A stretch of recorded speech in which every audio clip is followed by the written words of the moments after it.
"Release my father and I'll make you walk again," little Emily said. Everyone laughed. No one believed her. When the rain hits your window and silence invades your nights, what is left after losing everything? Judge Daniel Hayes knew it well. His immobile legs, his broken justice, his eyes empty of hope, until small hands held the truth that would free him. Sometimes miracles arrive wrapped in the innocence of a little girl who sees what others cannot. If this story touched your heart, give us your like someone lighting a candle for those who struggle to stand up every day. And tell us, how do you think this story of justice, redemption, and second chances will end? In the respectable silence of the Madrid Supreme Court's plenary hall, the murmurs faded like candles before a sudden puff of air.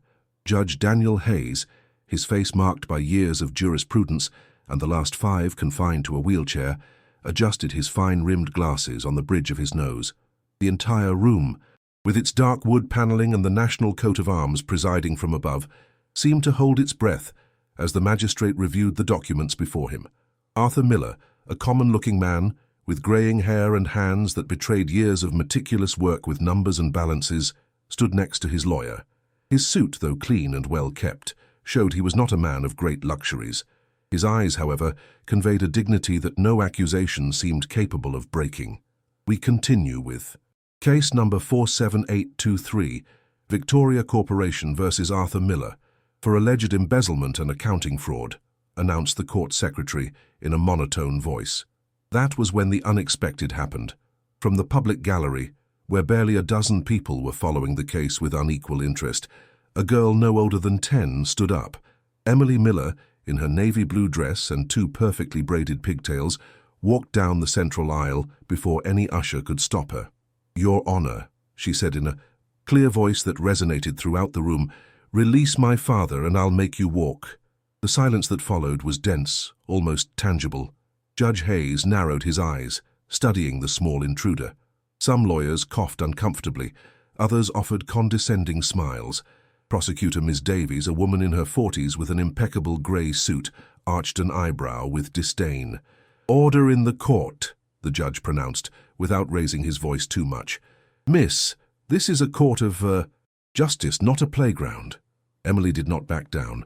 Her eyes, the same intense brown shade as her father's, held the magistrate's gaze. "My father is innocent, Judge, and you will know it when you hear the whole truth." An usher approached to escort the girl back to her seat, but Judge Hayes, with a subtle gesture of his hand, stopped him. There was something in that childlike gaze, in that unwavering certainty, that awoke something dormant in the veteran magistrate. "The truth is precisely what we are looking for here, little one," he replied in a softer tone, "and I promise you we will find it." The defense attorney, Miss Laura Jenkins, a young woman with a sharp gaze, took advantage of the moment to request a recess. The judge, after consulting the wall clock, granted it. As the room began to empty, Daniel Hayes could not help but direct one last look at Emily, who was returning to a woman who must have been her grandmother. The girl's phrase echoed in his head like an impossible refrain, "Release my father and I'll make you walk." The judge smiled bitterly. After 5 years of not feeling anything below his waist, after the best specialists in Europe had declared his condition irreversible, those childish words were as absurd as they were moving. Even so, a shiver ran down his spine. Laura Jenkins's office occupied a small space in an old building in the center of Madrid. It was not the luxurious office of the large firms, but the walls full of books, and the framed diplomas spoke of a committed and prepared professional. "I can't believe Emily did something like that," Arthur said, running a hand over his tired face. "My mother should have left her at home." "That girl has more courage than many lawyers I know," Laura replied, handing him a cup of coffee. "But we need more than courage to win this case, Arthur." Dozens of documents rested on the table. Bank statements, transaction records, and expert reports that pointed to Arthur as responsible for diverting €2 million from Victoria Corporation's accounts. According to the accusation, Arthur had used his privileges as chief accountant to transfer funds to phantom accounts in small amounts for months before making a final transfer on the night of March 17th. "Let's go over it again," Laura insisted. "That night, the night of the supposed large diversion, where exactly were you?" Arthur closed his eyes, like someone reliving a nightmare. "At the hospital. Emily had a crisis. She had been having intermittent fever for weeks, And that night she got worse. I took her to the Esperanza Medical Center at 10:30. I didn't leave there until the next morning. Are there records? Witnesses? Everything is documented. The admission, the tests, the medication. Nurse Martha was with us all night. I even remember talking to the security guard when I went out to buy a coffee at 3 in the morning. Laura took note. That was a perfect alibi. But there was something that didn't fit. Why didn't the police verify this when they arrested you? Arthur shook his head. They never asked. When they showed me the computer records with my user, the transactions, and even my digital signature, it seemed so obvious that they didn't even consider another possibility. The lawyer frowned as she reviewed the file for the umpteenth time. There's something more here, Arthur. No one builds such a perfect case against someone without a motive. What could you have seen or discovered at Victoria Corporation that was worth framing you for? The accountant was silent for a moment. His eyes were lost somewhere on the wall, as if looking for the answer in the patterns of the wallpaper. 2 weeks before my arrest, I found irregularities in the International Division's accounts. Money flows coming in from foreign companies without clear contracts and going out to consultancies that seemed not to exist. Did you report it? I mentioned it to my superior, Mr. Brandon, the financial director. He told me they were special operations authorized by the board and not to worry. But it still didn't add up for me, so I started documenting it discreetly. Laura felt a piece of the puzzle click into place. And those documents? I saved them on my personal computer, but when the police searched my house, they took all my devices. They've probably deleted them by now. The lawyer smiled for the first time throughout the meeting. Unless you made a backup copy somewhere safe. Arthur smiled too, with a renewed sparkle in his eyes. My brother-in-law is a computer expert. He taught me to make encrypted cloud backups. It always seemed excessive for a simple accountant, but that could change everything, Arthur, Laura interrupted with sudden enthusiasm. But first we must verify your hospital alibi. It's our priority to get those records before the next hearing. Judge Daniel Hayes looked out the window of his office at Madrid's Gran Via, feeling the city's hustle and bustle as something distant and alien. His wheelchair, a sophisticated piece of German technology, had become an extension of his body, the prison that accompanied him since that rainy night, 5 years ago. A soft knock on the door interrupted his thoughts. "Come in," he said, turning his chair to face the visitor. Mr. Varela, the prosecutor on the Miller case, entered with a briefcase under his arm. He was a meticulous man, known for his impeccable record of convictions and his barely disguised ambition. "Good afternoon, Your Honor. I hope I'm not interrupting." "Not at all, Varela. Take a seat," Hayes replied, gesturing to the chair in front of his desk. "What brings you here?" Varela placed his briefcase on the table and pulled out a folder. "The Miller case. I have received additional information that strengthens our position, and I wanted to share it personally." Daniel took the documents and began to review them. They were computer records detailing access to the Victoria Corporation system from Arthur Miller's personal computer, even during non-working hours. "Everything seems quite conclusive," the judge commented, not letting his thoughts show. "It is, Your Honor. An open and shut case. The digital trail is impeccable, and we have the proof of the transfers. Miller thought he could get away with small diversions for months, but he got greedy." Daniel put the papers on the table and studied the prosecutor's face. "You know, Varela, in my almost 30 years on the bench, I've learned that open and shut cases are often the ones that hide the most surprises." Varela smiled with a certain condescension. "With all due respect, Your Honor, this is not one of those cases. Miller was a disgruntled employee who saw an opportunity and took it. Victoria Corporation is one of the most important business groups in the country, with thousands of honest employees who now see their future compromised. Precisely because of the relevance of Victoria Corporation, we must be especially diligent," the judge replied in a more severe tone. "The defense has requested time to present new evidence, and I have granted it." The prosecutor's jaw tightened slightly. "If you are referring to that scene starring the defendant's daughter, I hope it is not influencing your assessment of the case." Daniel Hayes straightened his back as much as his condition allowed, and when he spoke, his voice had acquired a glacial edge. "What influences my assessment, prosecutor?" "Varela, are the facts and evidence presented in my court according to law, and I would appreciate it if you did not insinuate otherwise." Varela gathered his documents with rigid movements. "Of course, Your Honor. I did not mean to offend. You haven't, Daniel replied, but I remind you that my duty is to administer justice, not to satisfy expectations, whoever they may be. When the prosecutor left, Daniel turned his chair back towards the window. Emily's words continued to echo in his mind. Release my father and I'll make you walk. A sad smile appeared on his face. If there was one thing he had learned in his years of being disabled, it was that some miracles did not happen, no matter how much you wished for them. However, justice was another story. That one did depend on him. The Esperanza Medical Center stood as a modern structure on the outskirts of Madrid. Its glass walls reflected the light of the sunset as Laura Jenkins parked her car in the visitor parking lot. Next to her, Emily's grandmother, Mrs. Carmen, held an envelope with the authorization signed by Arthur to access his daughter's medical records. Are you sure you want to come with me, Mrs. Carmen? Laura asked. The woman, in her 70s, and with a firm gaze, nodded. My son is innocent, and if these papers can prove it, I want to be present. At the reception, they were attended by a young woman who consulted her computer with a bored expression. Medical records are confidential. You'll need to speak to administration, and there's no one there at this hour, she explained, barely lifting her eyes from the screen. Laura was about to insist when a female voice interrupted them. Carmen? Carmen Miller? A middle-aged nurse, with her hair tied back in a practical bun and a warm smile, approached them. Martha, Emily's grandmother replied, visibly relieved. I didn't know you were on duty today. I just started. Has something happened to Emily? She asked with genuine concern. Emily is fine, thank God. But Arthur, Carmen's voice broke slightly. Nurse Martha Jones looked alternately at both women, understanding that something serious was happening. Come with me, she said, leading them to a small staff lounge. We can talk quietly here. For the next half hour, Laura explained the situation, while the nurse listened with growing indignation. Arthur accused of fraud? That's the most absurd thing I've ever heard, Martha declared, when the lawyer finished her story. He was here all night on March 17th. He didn't leave Emily's side for a moment.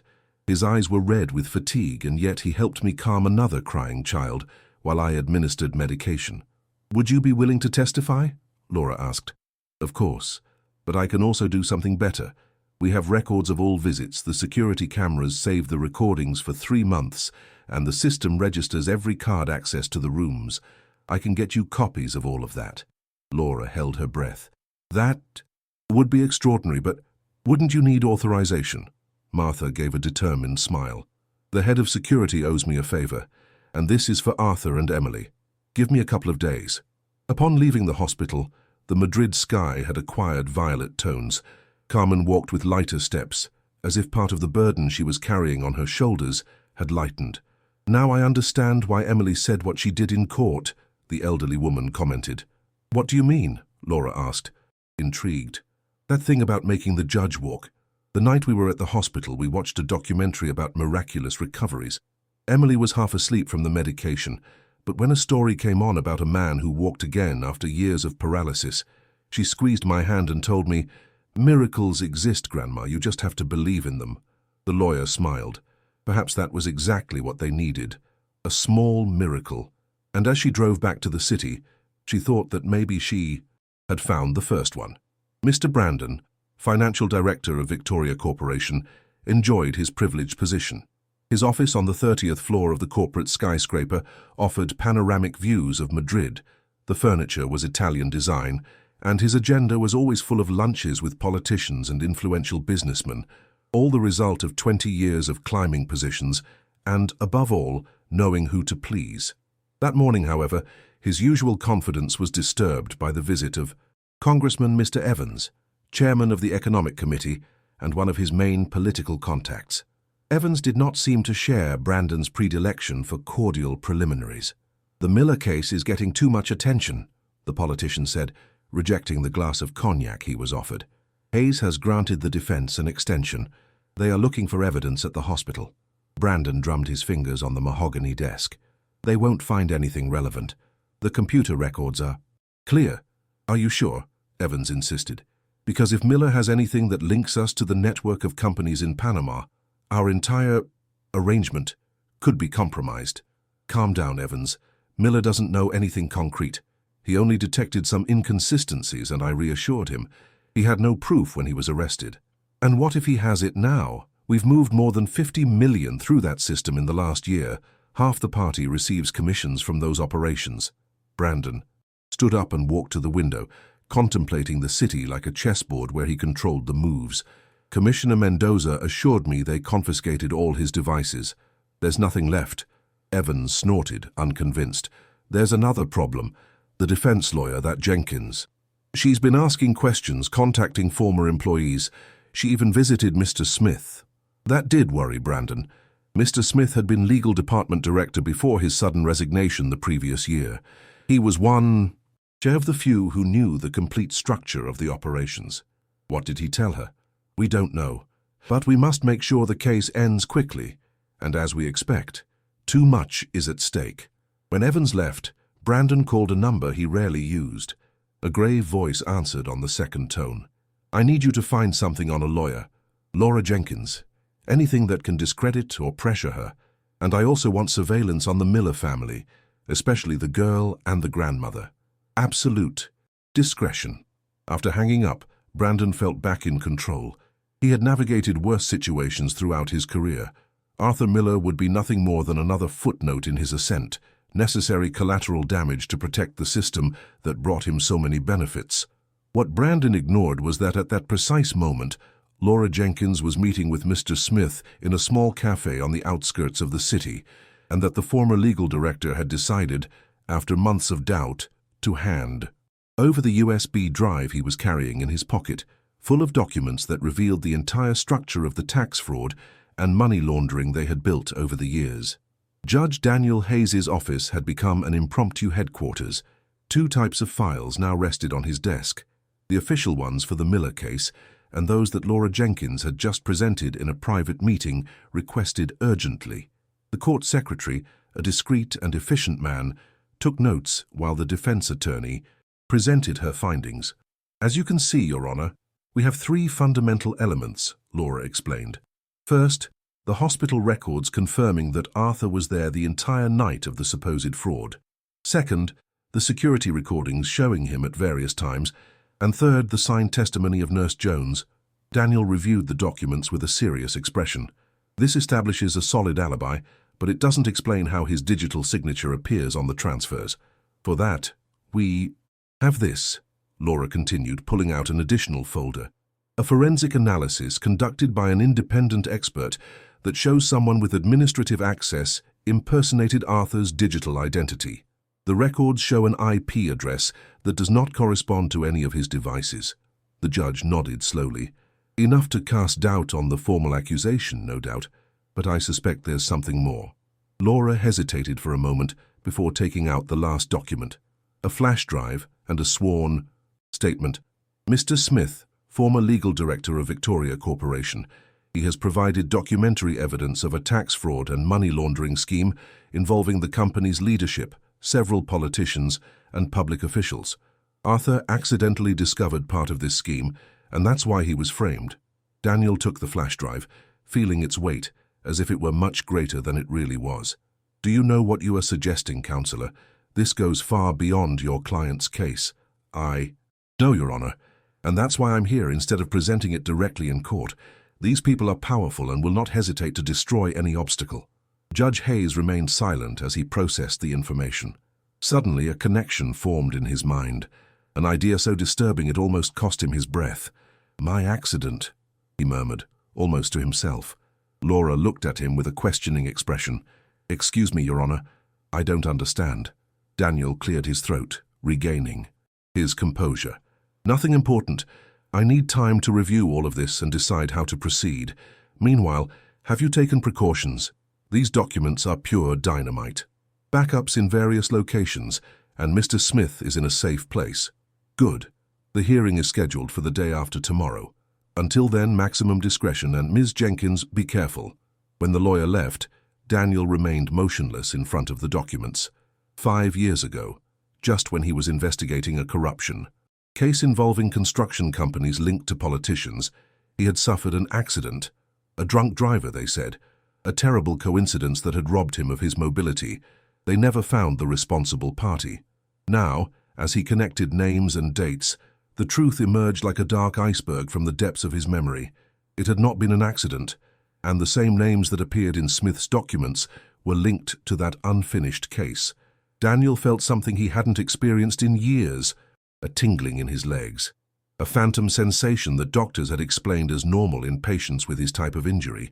But this time it felt different, more real, as if his body was responding to the awakening of his dormant consciousness. He picked up the phone and dialed a number he hadn't used since before his accident. "Gabriel, it's Daniel Hayes. I need your help. It's about that case we left pending." The voice on the other end of the line was silent for a moment. "I thought you'd never go." "Back to that, Daniel." "Me too, but it seems the past has decided to visit us again." Emily watched the rain beating against the window of the small apartment where they lived with her grandmother since her father's arrest. The drops drew erratic paths on the glass, joining and separating like the pieces of the puzzle her life had become. "Grandma, do you think Dad will be home soon?" she asked, without taking her eyes off the foggy glass. Carmen, who was knitting a sweater in the armchair, looked up and gave a reassuring smile. "Ms. Jenkins is doing an excellent job, dear, and you were very brave in court." Emily drew a small star on the mist of the window. "The judge looked at me funny when I told him about making him walk." "That's because it was a surprise for everyone," Carmen replied, choosing her words carefully. "But sometimes the truth needs to surprise us to be heard." The apartment doorbell interrupted their conversation. Carmen approached the door cautiously and looked through the peephole. A man in a delivery uniform was waiting outside. She opened it just a few centimeters, keeping the safety chain on. "Yes?" "Delivery for Emily Miller," the messenger announced, showing a small package. "I'm her grandmother, I can take it." The man consulted his tablet. "I'm sorry, Ma'am. I need the recipient's signature. Those are the instructions." Carmen frowned, suspicious. "Who is it from?" "It doesn't specify, it just says, 'A friend of your father's.'" The elderly woman felt a shiver run down her spine. "I'm sorry, but we can't accept it." She closed the door firmly and returned to Emily, who was looking at her curiously. "Who was it, Grandma?" "No one important, dear. Advertising." Carmen picked up her phone and dialed Laura Jenkins' number. After explaining what happened, the lawyer was silent for a few seconds before answering.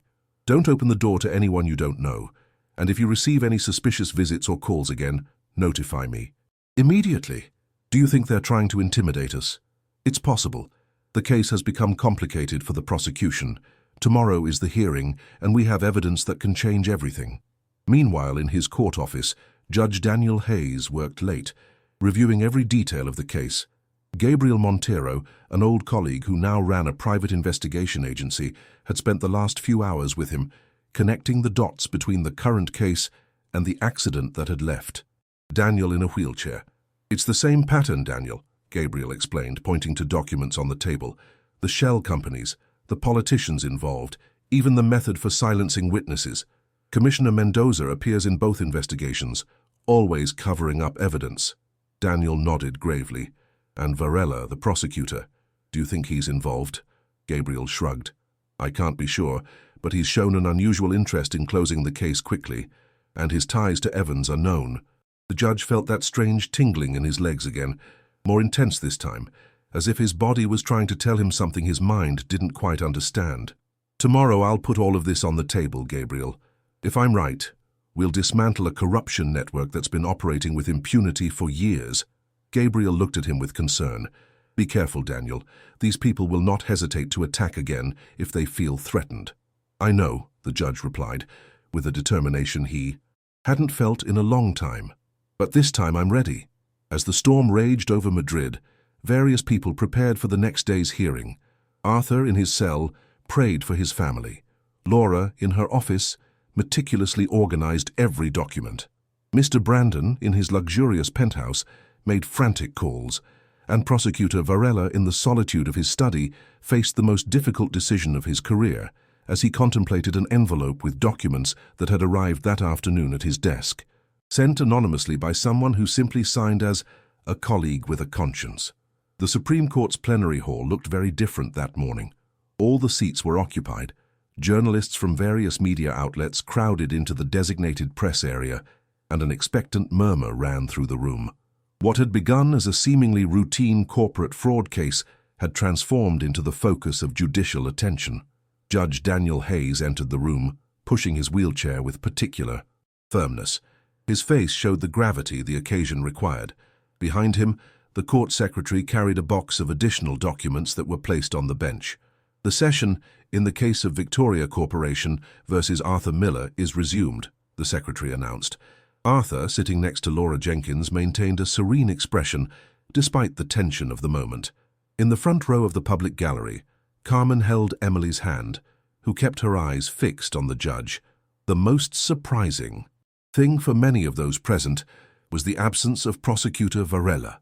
In his place, a middle-aged woman occupied the prosecution seat. "Your Honors, I introduce myself as Ms. Claudia Mendez, substitute prosecutor in this proceeding," the woman announced. Prosecutor Varela submitted his resignation this morning for personal and health reasons. A murmur ran through the room. Daniel Hayes nodded with a neutral expression. "We take note of the substitution. Madam Prosecutor, are you aware of the details of the case?" "Yes, Your Honor, I have reviewed the complete file." "Good," the judge continued. "Before proceeding, I must inform you that the defense has presented new evidence that could substantially alter the assessment of the facts. Does the prosecution wish to review said evidence before proceeding?" Prosecutor Mendez seemed to hesitate for a moment. "If the court deems it pertinent, we would request a brief recess to examine the documentation." The judge granted 30 minutes. While the room temporarily emptied, Daniel summoned both parties to his office. There, with the door closed, he explained the situation. "Madam Prosecutor, Ms. Jenkins, what I am going to show you goes beyond the case at hand. The defense has presented evidence that not only establishes Mr. Miller's innocence, but points to a corruption network involving high-ranking officials of Victoria Corporation, public officials, and politicians." Prosecutor Mendez paled as she reviewed the documents. "Your Honor, this is extremely serious. We would need the intervention of the Anti-Corruption Prosecutor's Office." "I have already contacted them," Daniel replied. "But first, we must resolve Mr. Miller's situation. I suggest the prosecution consider withdrawing all charges, given the new evidentiary elements." Laura Jenkins watched the exchange with a cautious expression. "And Prosecutor Varela?" she finally asked. "His sudden resignation is, to say the least, suspicious." Judge Hayes exchanged a meaningful look with Prosecutor Mendez, who nodded slightly. "Mr. Varela submitted a sworn statement this morning, admitting to withholding evidence favorable to the defense due to external pressures. He has provided names and dates that coincide with the broader investigation." When the hearing resumed, the atmosphere had completely changed. Prosecutor Mendez, in a clear and professional voice, announced the withdrawal of all charges against Arthur Miller, citing serious inconsistencies in the initial evidence and new elements that established the defendant's innocence. Judge Hayes then took the floor. "This court accepts the withdrawal of charges and declares Mr. Arthur Miller innocent of all accusations. His immediate release and the restitution of all his rights are ordered." A spontaneous applause erupted from the public, quickly silenced by the ushers. Emily, however, did not applaud. Her eyes remained fixed on the judge, as if waiting for something more. "Additionally," Daniel continued, "this court orders the opening of an investigation into the directors of Victoria Corporation, specifically Mr. Brandon, for possible crimes of tax fraud, document forgery, and obstruction of justice. Proceedings will also be initiated regarding the actions of Commissioner Mendoza and Congressman Evans in connection with this case." The room erupted in astonished murmurs. Journalists frantically took notes. Arthur, still stunned by the turn of events, could barely hold back tears as Laura squeezed his shoulder in support. "The session is adjourned," the judge concluded, striking his gavel. As people began to leave the room, Daniel felt that strange tingling in his legs again, more intense than ever, and for an instant, almost imperceptible to anyone except him, his toes moved inside his shoe. Judge Daniel Hayes's office had become the center of a snowballing investigation. 3 days after the historic hearing, 4 members of Victoria Corporation's board of directors had been arrested, Commissioner Mendoza had been suspended from his duties, and Congressman Evans announced his resignation for health reasons. Gabriel Montero spread a map of connections across the table that revealed the magnitude of the network. "It's bigger than we thought, Daniel. The network spans construction companies, energy companies, even media outlets. all connected by the same laundering scheme. The judge listened carefully, but a part of his mind was elsewhere. That same morning he had experienced something he had believed impossible for 5 years. Upon waking up, he had been able to slightly move both his feet. A minimal movement, barely perceptible, but real. He hadn't told anyone, fearing it was a fleeting illusion. "Are you listening to me?" Gabriel asked, interrupting his thoughts. "Sorry, I was processing all this information. What were you saying about Varela?" "That his testimony has been fundamental. Apparently he had been secretly gathering evidence for months. When the documents about your accident reached him, it was the final trigger." Daniel nodded slowly. "And what exactly do we know about my accident?" Gabriel pulled out a specific folder. Mendoza manipulated the investigation. It wasn't a drunk driver, but a deliberate hit and run. The vehicle belonged to a security company linked to Victoria Corporation. The driver mysteriously disappeared and was found dead in Portugal months later, supposedly from an overdose. The judge closed his eyes for a moment, assimilating the confirmation of what he already suspected. "They wanted to silence me because I was close to discovering their network." "Exactly. And now they tried to do the same to Arthur. Fortunately, it failed this time." The conversation was interrupted by a gentle knock on the door. When it opened, Arthur Miller appeared accompanied by Laura Jenkins. "Excuse the interruption," the lawyer said. "Mr. Miller insisted on seeing you." "Personally, Your Honor." Daniel gestured for them to enter. "It's no bother, please come in." Arthur walked in with unsteady steps. It was evident that the days in prison and the tension of the whole process had left their mark on him. Even so, he stood upright, with a quiet dignity. "Judge, I just wanted to personally thank you, not only for my freedom, but for your courage in facing this whole corrupt system." Daniel gently shook his head. "You have nothing to thank me for, Mr. Miller. I just did my job, and it was the evidence presented by your lawyer that made the difference." "Even so," Arthur insisted, "others would have looked the other way, especially considering the risks." The judge smiled slightly. "Perhaps it's your daughter's influence. How is Emily?" Arthur's face lit up at the mention of the girl. "She's very well.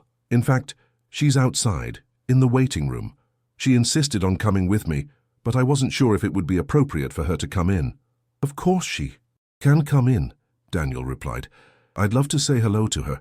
When Emily entered the office, her gaze quickly scanned all the scattered documents before settling on the judge. Unlike the adults who maintained a respectful distance, the girl walked directly to the wheelchair. "Can you feel your legs yet?" she asked without preamble, with that frankness typical of children. An awkward silence fell over the room. Arthur looked mortified. "Emily, that's not a question to ask." Daniel, however, was not offended. On the contrary, he looked at the girl with a mixture of surprise and curiosity. "Why do you ask that, Emily?" The girl shrugged, as if the answer was obvious. "Because I promised you that you would walk if you released my father. And you did. Now it's my turn to keep my part." Laura and Arthur exchanged apologetic glances, but the judge raised a hand to indicate that they shouldn't worry. "It's funny that you mention it," he replied in a low voice. "This morning, for the first time in 5 years, I was able to slightly move my toes." The adults looked at him in astonishment. Emily, on the other hand, nodded as if it were exactly what she expected to hear.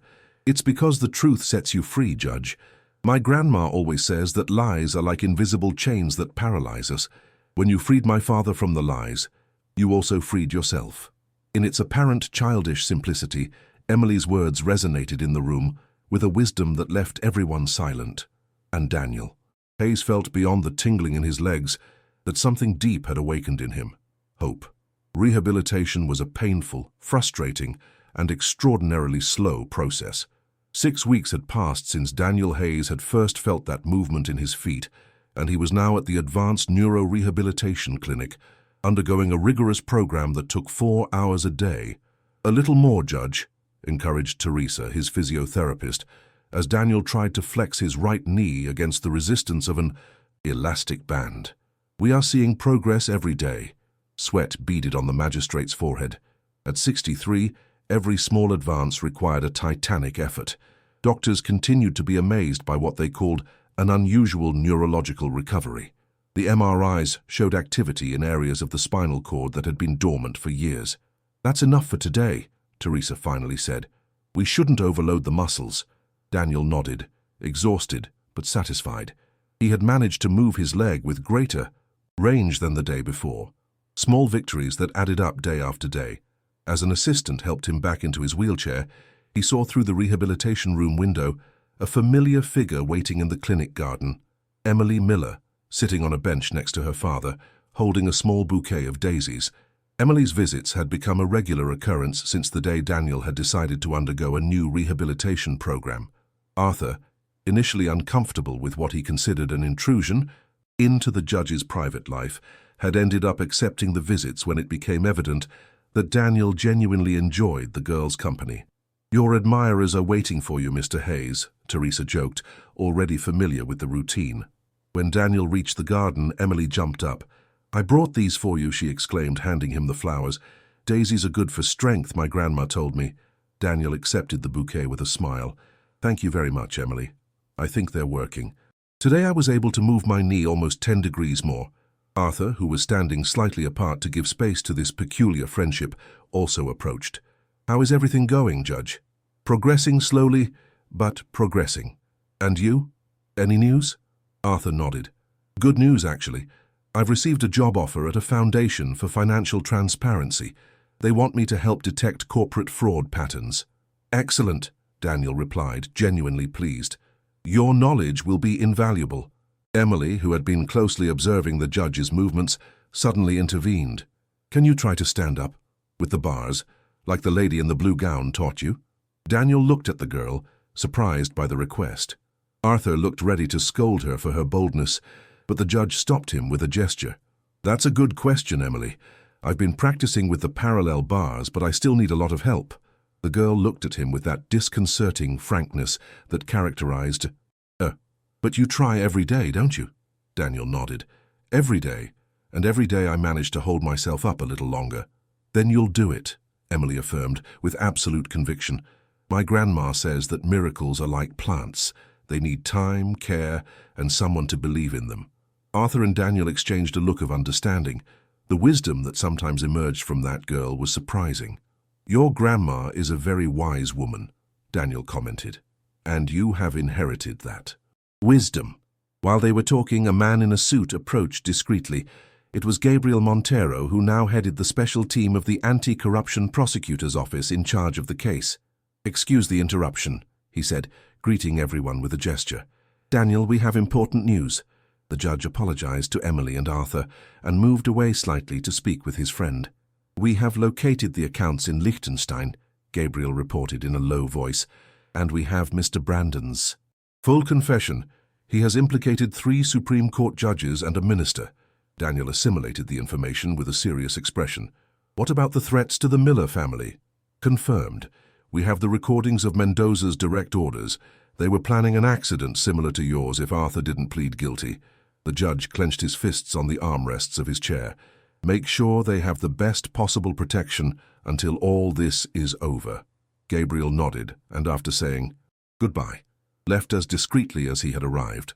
Daniel returned to Emily and Arthur, trying not to transmit the gravity of what he had just heard.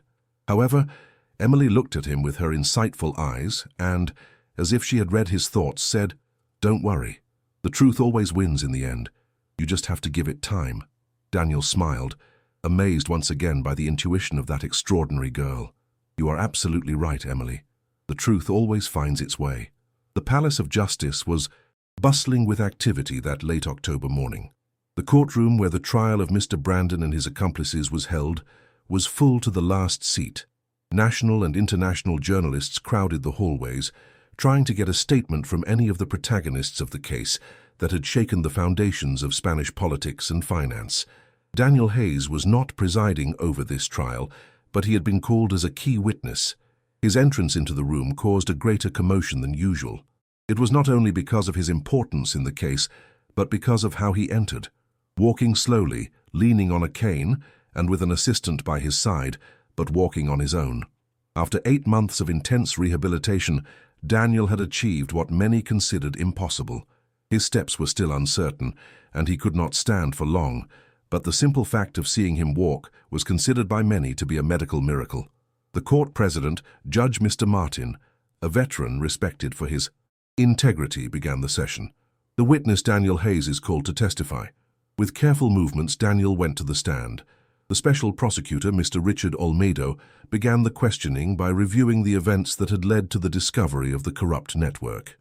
Mr. Hayes, can you explain to the court how the connection was established between your accident 5 years ago and Mr. Arthur Miller's case? Daniel spoke in a clear and firm voice, recounting how the evidence presented by Laura Jenkins had revealed a pattern that matched the investigation he was conducting before his accident.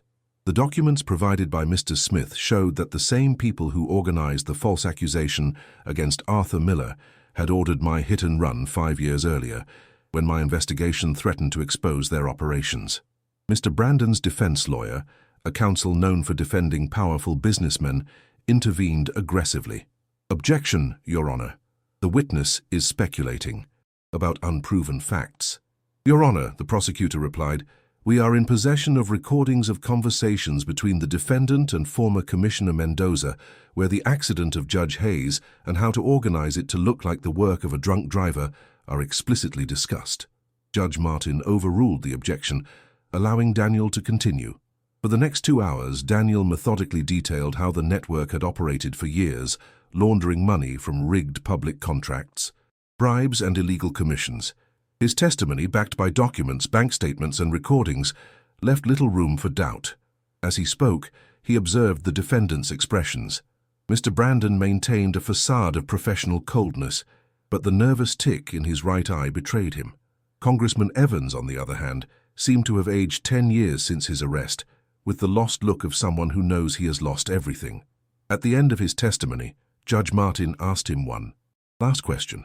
Mr. Hayes, taking into account your personal experience as a victim of this organization, do you believe there has been a change in the judicial system as a result of this case? Daniel reflected for a moment before answering. Your Honor, I believe this case has shown both the worst and the best of our system. We saw how people in positions of power abused their positions to enrich themselves and silence those who threatened their interests. But we also saw how the truth, bravely defended by people like Laura Jenkins, Mr. Smith, and, we should not forget, a 10-year-old girl who believed in justice when many adults had lost faith, ended up prevailing. As he left the stand, leaning on his cane, Daniel spotted Emily and her family among the public. The girl smiled at him and discreetly raised her thumb. He responded with a similar gesture, acknowledging the special bond they had developed. Upon leaving the court, a cloud of journalists immediately surrounded him. Judge Hayes, how does it feel to testify against the people who tried to kill you? Is it true that your physical recovery began right after the hearing that exonerated Arthur Miller? Do you think there will be more arrests of high-ranking officials? Daniel raised a hand for silence. I will only say one thing. Justice is sometimes slow, but when it is based on the truth, it is unstoppable. Like my steps today, slow but firm. As the camera flashes went off around him, Daniel thought about the long journey traveled, from that courtroom where a girl had challenged him with an impossible promise to this moment when the truth finally prevailed. And in a way that science still could not fully explain, his legs had begun to respond again. Perhaps, he thought, Emily was right. Miracles existed. You just had to believe in them and give them time to flourish. The cafe opposite the Palace of Justice had become a regular meeting place for Daniel and Arthur. Their weekly meetings had started as simple updates on the case, but had gradually transformed into more personal conversations, forging an improbable friendship, born of extraordinary circumstances. That November afternoon, as Madrid prepared for winter, the two men shared a hot coffee by the window overlooking the square. The jury will deliberate tomorrow, Arthur commented, distractedly stirring his cup. Laura says the evidence is overwhelming. Daniel nodded, watching the movement of people entering and leaving the court. Richard Olmedo has done an exceptional job as prosecutor. Mendoza's confession was the final blow. Former Commissioner Mendoza, cornered by the evidence, had decided to collaborate in exchange for a reduced sentence. His testimony had revealed the most sordid details of the organization, including the planning of Daniel's hit and run and the attempt to frame Arthur. Sometimes I wonder, Arthur said after a moment of silence, what would have happened if Emily hadn't walked into that room and said what she did. I'd probably be serving a sentence for something I didn't do. Daniel leaned his cane against the table and took a sip of coffee before answering. And I would probably still be in my wheelchair, convinced that my condition was irreversible. Have the doctors been able to explain it? Arthur asked with genuine curiosity. Your recovery, I mean. Daniel gave an enigmatic smile. Officially, they speak of spontaneous remyelination and partial neural regeneration. Unofficially, my neurologist says it's one of those cases that reminds doctors they don't know everything. Arthur smiled too. Emily has her own theory, as you can imagine. I'd love to hear it. She says your body was waiting for your spirit to be freed from the chains of the past, that when you decided to fight for justice again, your body responded. Daniel remained silent, contemplating the wisdom contained in that seemingly childish explanation. You know, he finally said, there was a moment during the hearing when I declared you innocent, when I felt something more than just tingling in my legs. It was as if an invisible barrier broke inside me. The next day, I could move my toes for the first time. The conversation was interrupted by the arrival of Gabriel Montero, who joined them with a serious expression. We have a problem, he announced, sitting next to them. Mr. Brandon wants to make a deal. Daniel and Arthur exchanged worried glances. What kind of deal? The judge asked. He says he has information about major corruption involving government members. He offers names, dates, and bank accounts in exchange for a reduced sentence. Is it credible? Gabriel shrugged. His lawyer has shown a small sample of what he has. It seems genuine and potentially explosive. Why didn't he share this information before? Arthur questioned with evident distrust. He says it was his life insurance, that he would only use it as a last resort. Daniel reflected for a moment, evaluating the implications. If what he says is true, we could be facing an even bigger case than the current one, or it could be a desperate strategy to save himself, Arthur added. Gabriel nodded, acknowledging both possibilities. The prosecution wants your opinion, Daniel, as a judge and as a victim. Daniel felt the weight of responsibility. As a magistrate, he understood the importance of pursuing corruption to its ultimate consequences. As a man who had directly suffered Brandon's actions, he felt a natural resistance to any concession. Justice should not be negotiable, he finally said, but sometimes, to achieve a greater justice, difficult compromises must be made. Gabriel nodded, understanding. There's something else you should know, he added, lowering his voice. Brandon specifically mentioned your accident. He says he can provide proof of who gave the final order, someone above him and Evans. Daniel felt a shiver run down his spine. For months he had assumed he knew all the people responsible for what had happened to him. The idea that there was an unidentified mastermind opened new questions. Did he say a name? Not yet. It's part of what he offers in exchange for the deal. When Gabriel left, Daniel remained thoughtful, looking through the window at the court. Arthur respected his silence for a few minutes before speaking. What are you going to do? It's not my decision, Daniel replied. The prosecution and the court will decide on the deal. But your opinion will carry weight. Daniel nodded slowly. There's a part of me that wants to see Brandon serve every day of his sentence without concessions, he admitted. But there's another part, perhaps the most important, that needs the whole truth to be known. Not just for me, but for everyone affected by this network. Arthur placed a hand on the judge's shoulder.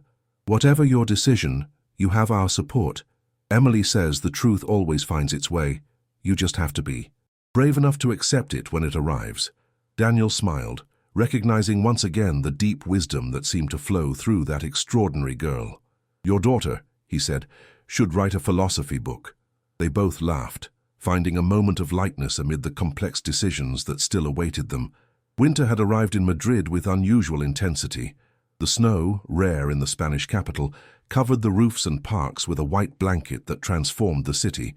For Daniel Hayes, who watched the flakes fall from his apartment window, that snowy landscape seemed the perfect backdrop for a period of deep transformations. 3 weeks had passed since the jury had found all the defendants guilty in the case that the press now called the Victoria Network. Mr. Brandon had fulfilled his part of the deal, providing documentation that had triggered a second wave of investigations reaching the highest spheres of power. The doorbell interrupted his reflections. When he opened it, he found Laura Jenkins, whose normally composed face showed signs of agitation. "Sorry for the unannounced visit, Daniel, but this couldn't wait," she said, entering the apartment with quick steps. "Mr. Allen was arrested this morning." Daniel felt the air leave his lungs. Mr. Allen, president of the Supreme Court and his mentor for years, was the last person he expected to see involved. "It must be a mistake," he murmured, inviting Laura to sit down. The lawyer took a tablet from her briefcase and placed it on the table. Brandon's documents included transfers to a foundation in Panama. The foundation was a front that channeled funds to several accounts, one of them in Allen's wife's name. "She might not know anything," Daniel defended, though without much conviction. "Mrs. Allen always handled her own business." Laura activated the tablet, showing a document with Allen's signature. "There's more. According to Brandon, it was Allen who specifically ordered your accident. He feared your investigation would reach him." Daniel slumped onto the sofa, feeling the world spin around him as he processed the magnitude of that betrayal. Allen had been more than a superior. He had been a guide, a confidant, almost a father figure since Daniel had entered the judicial career. Is there concrete proof of that accusation? Emails with coded language but quite explicit once deciphered, and 2 witnesses have confirmed meetings between Allen and Mendoza in the days leading up to your hit and run. Daniel put his hands to his face, trying to process the magnitude of that betrayal. "Why?" he murmured, more to himself than to Laura. "Why would Allen do something like that?" "Money, power, fear of losing everything," she replied, with the frankness that characterized her. "The oldest motives in history." They remained silent for a few minutes as the snow continued to fall outside the window, oblivious to the human drama unfolding inside. "There's something else," Laura finally added. "Allen has asked to speak with you. Only you." Daniel looked at her in surprise. "With me? Why?" "I don't know. His lawyer contacted the prosecution this afternoon. He says he wants to confess something to you that he won't tell anyone else." The idea of confronting Allen, of looking into the eyes of the man who had apparently ordered his suffering, provoked contradictory feelings in Daniel: anger, confusion, but also a strange need to understand, to close that circle. "When?" "Tomorrow, if you accept." "At the penitentiary center." Daniel nodded slowly. "I'll go." The next morning dawned equally snowy. The penitentiary center, with its high grey walls, seemed even gloomier under the leaden sky. Daniel walked through the hallways, leaning on his cane, following the guard who would lead him to the visitation room. Mr. Allen was waiting for him sitting at a metal table, his hands handcuffed. At 68, and without the aura of power that had always surrounded him, he suddenly looked old and vulnerable. "Daniel," he murmured as he entered. "Thank you for coming." Daniel sat down opposite him, studying that familiar face that now seemed strangely alien. "Why, Mr. Allen?" he asked directly without mincing words. 30 years of friendship, and you ordered me to be run over." Allen lowered his gaze to his handcuffed hands. "Fear is a terrible counselor, Daniel. I started by accepting small favors, then they got bigger, and when I realized it, I was so committed that I saw no way out." "There is always a way out," Daniel replied in a firm voice. "You could have confessed, resigned, and lose everything? My career, my reputation, Mrs. Allen's security?" Allen shook his head. "I didn't have the courage. So you decided to silence me." "I never wanted you to die," Allen quickly clarified. "I specifically told them to only temporarily incapacitate you, enough to close the investigation and eliminate evidence." Daniel felt a wave of nausea at the clinical coldness with which his former mentor described the order that had changed his life. "And you thought that was an acceptable solution? To destroy my life to save yours?" Allen finally looked up, and Daniel saw something he had never seen in those eyes: genuine shame. "There is no justification for what I did, Daniel. I haven't come to seek forgiveness. I just wanted you to know that I deeply regret it, and that I'm glad you've started walking again. When I saw the news about your recovery, it was as if something inside me was also freed." Daniel remained silent, assimilating those words. Part of him wanted to scream, to unleash all the anger accumulated over the years. Another part, however, understood the value of that moment. The truth, finally exposed, naked in all its rawness. "Emily was right," he finally said. "Who?" "A 10-year-old girl. She said that the truth sets you free, that lies are invisible chains that paralyze us. I think we have both been paralyzed, Mr. Allen, albeit in different ways." The former president of the Supreme Court nodded slowly. You are at peace with yourself, it shows in your eyes. It wasn't easy, Daniel admitted. But yes, I've found some peace. When Daniel got up to leave, Alan asked him one last question. Do you think you can forgive me someday? Daniel looked at him for a long moment before answering. I don't know, Mr. Allen. Forgiveness is not a decision, it's a process. But the fact that I'm here today, talking to you, might be the first step. Upon leaving the penitentiary center, Daniel noticed that the snow had stopped falling. A timid ray of sunshine broke through the clouds, illuminating patches of the white landscape. He thought of Emily, of Arthur, of all those whose lives had become intertwined with his through this story of corruption, suffering, and finally, redemption. And as he walked toward his car, leaning on his cane but with increasingly firm steps, Daniel understood that true justice was not only found in the courts. Sometimes it manifested itself in small daily miracles, a step taken when it seemed impossible, a truth revealed when everything indicated it would remain hidden, the innocence of a girl who saw beyond appearances.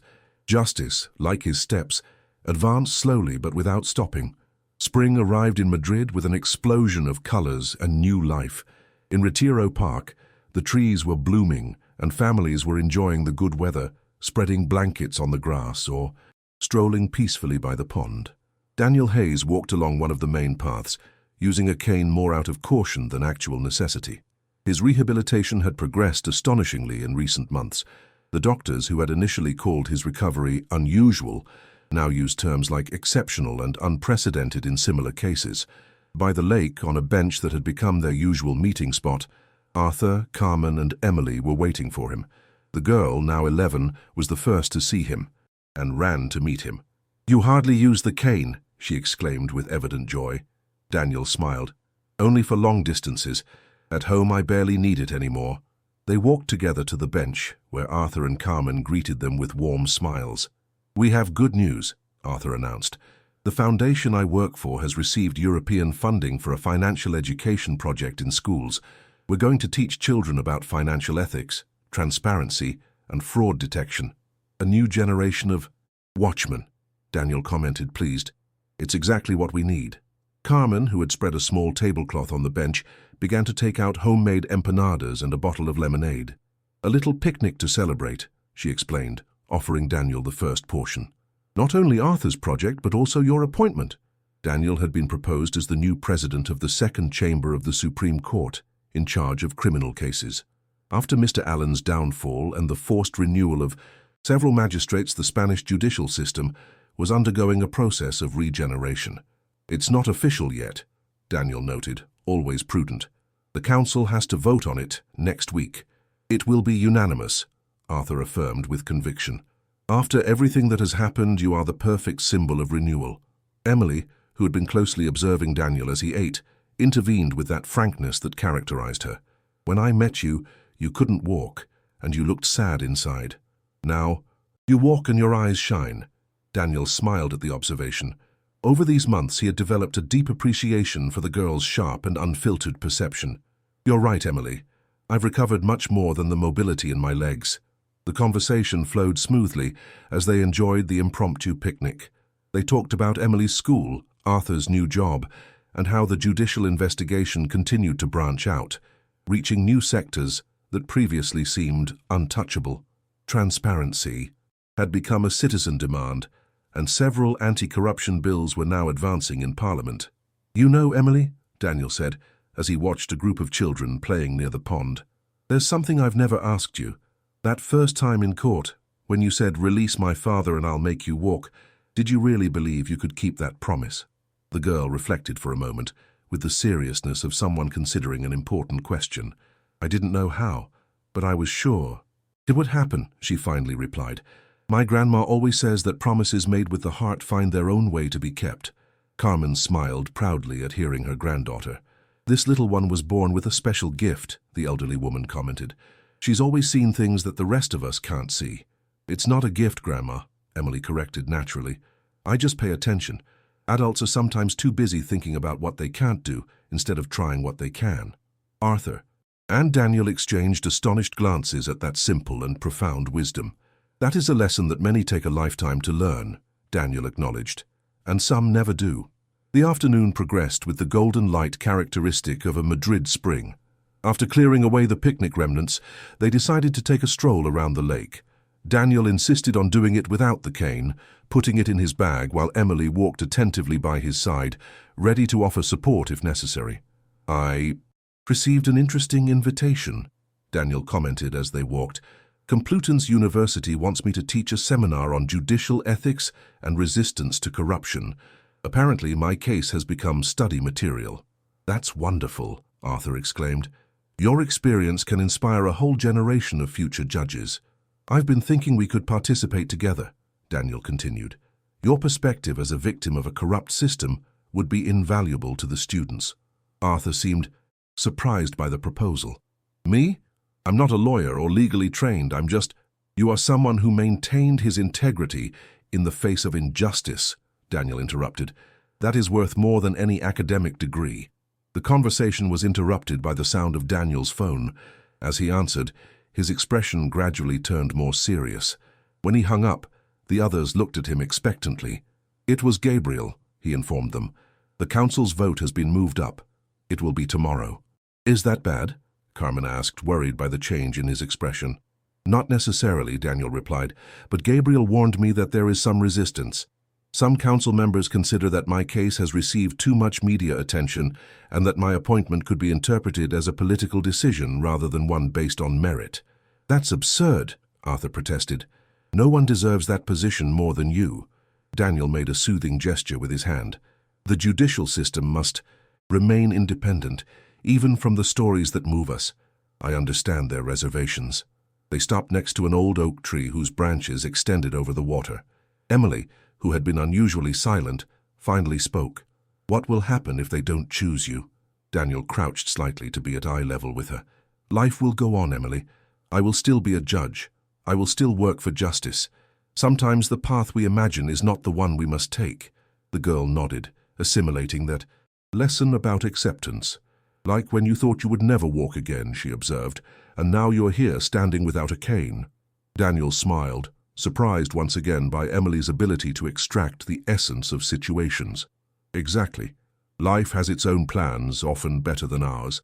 As dusk fell when the sun began to set behind the buildings of Madrid, the small group said their goodbyes near the park exit. Daniel hugged each one, saving a special hug for Emily. "No matter what happens, tomorrow," he told her in a low voice, "never forget the power of your words and your faith. You changed my life with a simple promise." The next morning, Daniel woke up before dawn. He prepared with particular care, choosing his best suit and the blue tie that Emily had given him for Christmas. "So you always remember the color of the sky," she had told him. While having breakfast, he received a message from Arthur. "The whole family will be thinking of you today. No matter what happens, you have already won the most important thing." Daniel smiled. It was true. Beyond positions and appointments, he had recovered his faith in justice, in humanity, and above all, in himself. The headquarters of the General Council of the Judiciary was bustling with activity when he arrived. Journalists, photographers, and television cameras crowded the entrance. His case had captured the public imagination in a way that few judicial matters managed to. In the main hallway, he ran into Laura Jenkins, who had been invited as an observer given her crucial participation in the case.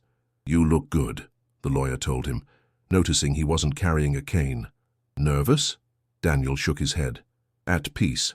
Whatever the outcome, I feel like I'm exactly where I should be." The council session lasted almost 3 hours. The debates were intense, with arguments for and against his appointment.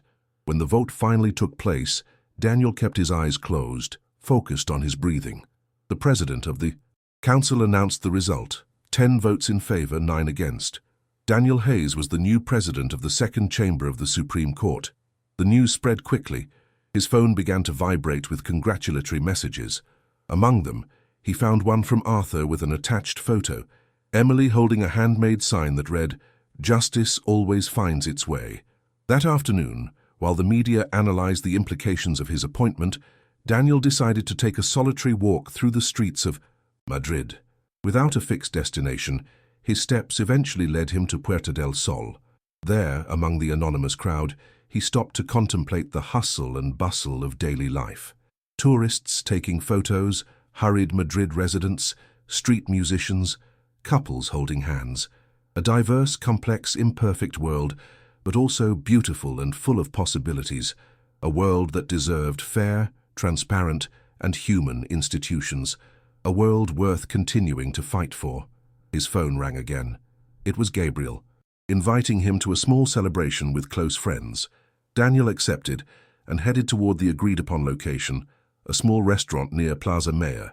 To his surprise, when he arrived, he found not only Gabriel, but also Arthur, Carmen, Emily, and Laura, along with several colleagues and friends. A spontaneous applause erupted when he entered.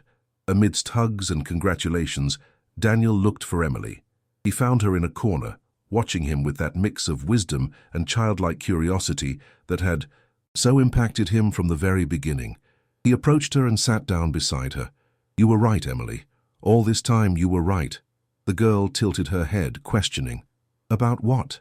"About everything," Daniel replied with a serene smile. "About the truth that sets you free. About the miracles that exist if we believe in them. About the justice that always finds its way." Emily nodded, as if that were the most natural thing in the world. "Adults think everything is very complicated," she said with that simplicity that illuminates even the deepest truths. "But in the end, it all comes down to choosing between what's right and what's easy." Daniel felt that those words deserved to be engraved in every courtroom in the country. Perhaps someday they would be. The celebration continued late into the night. When everyone finally started saying goodbye, Daniel found himself alone with Arthur at the restaurant entrance. "What's next now?" Arthur asked. "For the new president of the second chamber." Daniel looked up at the Madrid night sky, where some stars managed to shine despite the city lights. "Keep walking," he simply replied. "One step at a time, but always forward." Arthur nodded, understanding the literal and metaphorical meaning of those words. "Emily says you should write a book about your experience. She thinks it could help a lot of people." Daniel smiled at the idea. "Perhaps I will someday, although I think the real story is not about me, but about all of us. About how a girl with unwavering faith, an accountant with unshakable principles, a brave lawyer, and a broken judge together found the path to justice." They said goodbye with a fraternal hug. Daniel decided to walk to his apartment, enjoying the spring night and the freedom of his steps. As he walked through the illuminated streets of Madrid, he thought about the long journey traveled since that courtroom where everything had begun, in the moments of despair, in the small and great victories, in the people he had met along the way.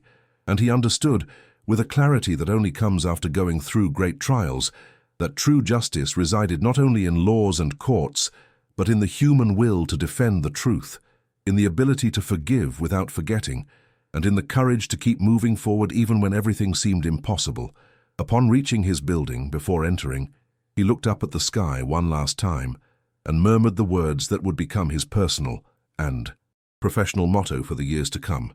"Justice is not only what we do, but what we are when no one is watching us, and every step, no matter how small, counts on the road to a more dignified world."